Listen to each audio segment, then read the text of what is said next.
Good morning, friends. Today we are going to study the adaptation in reptiles.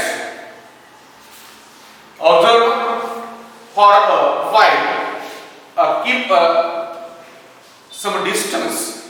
Those animals are reptiles. Those animals are creeping. For a while, we have to stop and observe them for a distance. काय करायचं आपल्याला अभ्यास करण्यासाठी adaptation reptiles मध्ये सरपटणाऱ्या प्राण्यातील अनुकूलन याचा अभ्यास करण्यासाठी आपल्याला ऍक्टिव्हिटी आहे. ती ऍक्टिव्हिटी करायची सुरुवातीला. ती ऍक्टिव्हिटी कोणती? तर शेतामध्ये किंवा जंगलामध्ये गेल्यानंतर आपण काय करायचंय, असे जे सरपटणारे प्राणी आहेत हे सरपटणारे प्राण्यापासून थोड्याशा अंतरावरती त्यांना ऑब्झर्व करायचं, त्यांच्याकडे लक्ष देऊन पाहायचं. पाहत असताना आपल्याला काय नेमकं बघायचं, त्यांच्याकडे काय ऑब्झर्व करायचं आपल्याला. तर ते प्राणी कशा स्वरूपामध्ये एका ठिकाणाहून दुसऱ्या ठिकाणी सरपटत जातात आणि सरपटण्यासाठी कोणत्या अवयवांचा वापर करत असतील, थोडा अभ्यास करावा लागेल. त्या ठिकाणी विचार करावा लागेल आणि विचार केल्यानंतर तुम्हाला निश्चितच वेगवेगळ्या प्राण्यांमध्ये there are the different animals are living in the forest as well as the everywhere, and these are the creeping, these are the reptiles, therefore they creeping, and when they are the creeping, at that time they use the different organs, and these organs is depending upon the particular organisms, because in that animals so many different types of the animals are creeping, like that the house lizard, garden lizard, crocodile, snakes, etc. Number of animals are creeping on the surface of the earth, and their different organs are uses for the creeping. Some animals uses the muscles for the creeping. You know very well about in a rainy season, earthworms are come outside of the earth surface on the soil portion and easily observe these earthworms, because they cannot come on our body for the enemies. It is a very silent animals and you observe them easily. At that time you have to think that when the earthworm are creeping on the surface of the earth, the segments are there on the earthworms. The segments are there, and the segments are contracted and expansion takes place in the earthworm body. Due to these distance is covered, and it cover and cut the distance where they are going. म्हणजेच काय, पहा, ज्या वेळेस पावसाळ्याच्या season मध्ये जमिनीवरती गांडुळे वर येतात, त्यावेळेस गांडूळ हा सरपटण्याचा उपयोग करून किंवा सरपटत असताना त्याच्यातील असणाऱ्या खंडांचा वापर करून तो पुढे सरकत असतो. आता खंडांचा वापर करतोय म्हणजे काय, तर तो खंड काय करतोय तो, कारण त्याचं शरीर हे अनेक खंडांनी तयार झालेलं आहे, आणि मग हे खंड अंकुंचन करतो आणि प्रसरण पावतो. पुढे काय ना, अंकुंचन करतो, प्रसरण पावतो, परत अंकुंचन करतो, प्रसरण पावतो. या कारणामुळे एका जागेवरून तो दुसऱ्या जागेपर्यंत अंकुंचन आणि प्रसरण करण्याच्या पद्धतीनुसार तो एका ठिकाणाहून दुसऱ्या ठिकाणी पोहोचतो. This is one of the adaptation is seen in the earthworms. Another example is we have to take the snakes. Snakes having the scales due to they are the creeping. Like that similarly they show the adaptation in the skin soles of the feet, body color, etc. Example, house lizard and the murder lizards have the clawed toes, and whereas snakes have the scaly skins. पहा, त्याचबरोबर आपल्या घरामध्ये जे पाली असतात किंवा झाडावरचे सरडे असतात, रंग बदलणारे सरडे असतात किंवा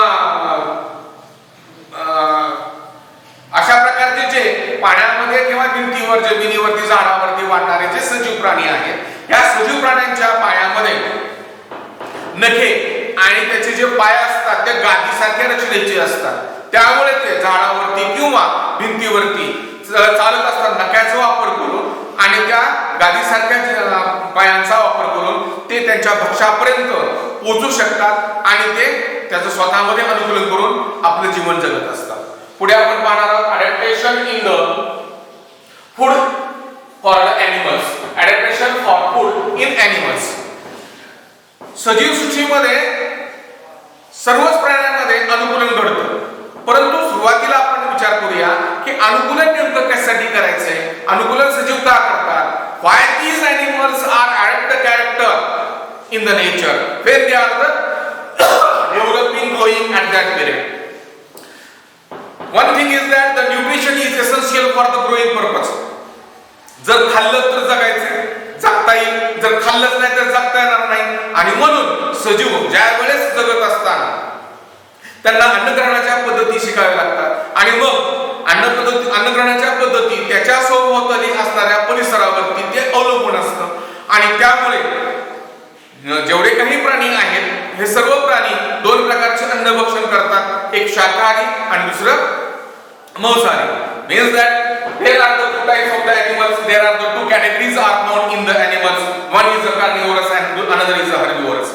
The different types of the animals they always taking the food the different types of these ways. Herbivorous animals always take the plants and carnivorous animals are always the different types of those smaller animals, those are depending upon the smaller animals. Means that the two types of the animals are living and due to the nutrition the categorized in the two categories. One is a herbivorous and another is a carnivorous. Now listen carefully. Due to the habit of the taking the food material and this process is known as the nutrition. Herbivorous animals, the body shape and the different characteristics are differentiated to the other animals because carnivorous animals shape and structure also changes because they use the little animals like the food purpose of the food. Means the body shape and the characteristics of these animals are the different of the both categories of the herbivorous and carnivorous. लक्ष द्या इकडं की अन्नग्रहणाच्या पद्धतीनुसार सजीवामध्ये दोन विभागणी केलेली आहे, एक शाकाहारी आणि मांसाहारी. मग जे शाकाहारी प्राणी जे आहेत हे शाकाहारी प्राणी ग्रहण करणाऱ्या पद्धतीनुसार त्यांच्या शरीराची रचना झालेली आहे. अगदी अशाच प्रकारे जे मांसाहार करतात त्या मांसाहार करणाऱ्या प्राण्यांच्या शरीराची रचना सुद्धा त्या मांस ग्रहण करतात आणि त्यासाठी त्यांची रचना त्यांनी स्वतःमध्ये घडवून आणलेली आहे आणि या घडवून आणण्याच्या पद्धतीलाच अनुकूलन असे म्हणतात, जो आपला कंटेंट्स आहे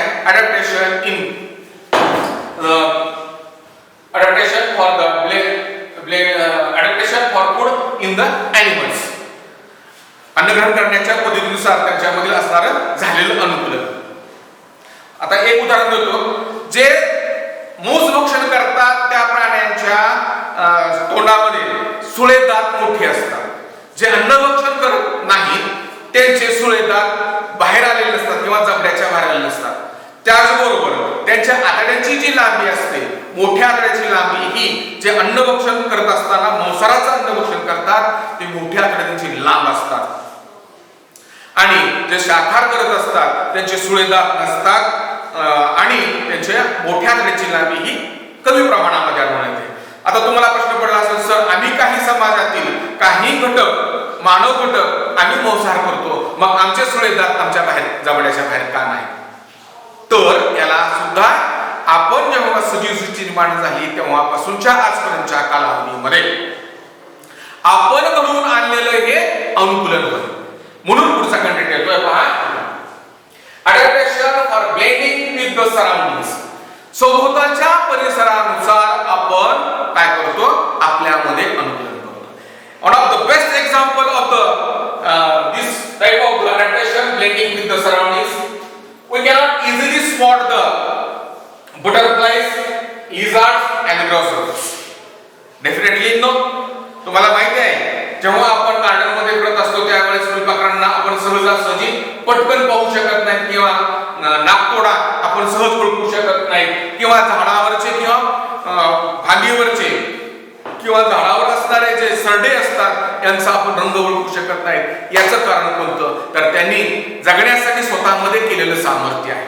कारण सभोवताच्या परिसरानुसार जर त्यांच्यातील बदल करून घेतला नाही तर ते कुणातरी भक्ष बनणार आहे आणि ते भक्ष बनू नये म्हणून त्यांनी स्वतःमध्ये अनुकूलन करून घेतलेलं आहे. मग ते अनुकूलन कोणतं त्यांनी अनुकूलन करत असताना स्वतःचा रंग स्वतःची त्वचा ही झाडाच्या असणाऱ्या ज्या भागावर ते राहू शकतात ज्या भागावरती त्यांना राहायचंय त्या भागाच्या अंगकांसारखा त्यांनी स्वतःचा रंग तयार करून घेतलेला आहे.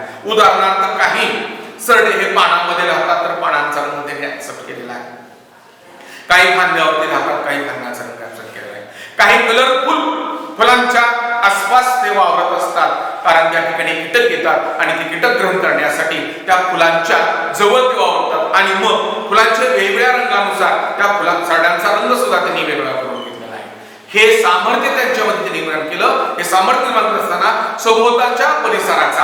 सभोवताच्या परिसराकडे त्यांनी स्वतःमध्ये अनुकूलन करण्याचा प्रयत्न केला आणि मग ते तग राहिले. सर्वात महत्त्वाचा या ठिकाणी एकच भाग आहे अडॅप्टेशन म्हणजे अनुकूलन. अनुकूलन कशासाठी आहे तर जगण्यासाठी वाढण्यासाठी विकासासाठी स्वतःच्या जीवन प्रक्रिया पूर्ण करून स्वतःचं अस्तित्व टिकवून ठेवण्यासाठी स्वतःची जात येणाऱ्या कित्येक वर्ष पुढे कंटिन्यू करण्यासाठी अनुकूलन करण्याची गरज आहे. आणि म्हणून सजीवामध्ये वनस्पती सजीव असेल किंवा प्राणी सजीव असेल स्वतःमध्ये अनुकूलन करून स्वतःचं सामर्थ्य टिकवण्यासाठी सोबतच्या असणाऱ्या परिसरामध्ये वाढण्यासाठी विकास करण्यासाठी स्वतःसारखा जीव दुसरा निर्माण करून स्वतःची जात टिकवून ठेवण्यासाठी ते अनुकूलन करत असतात.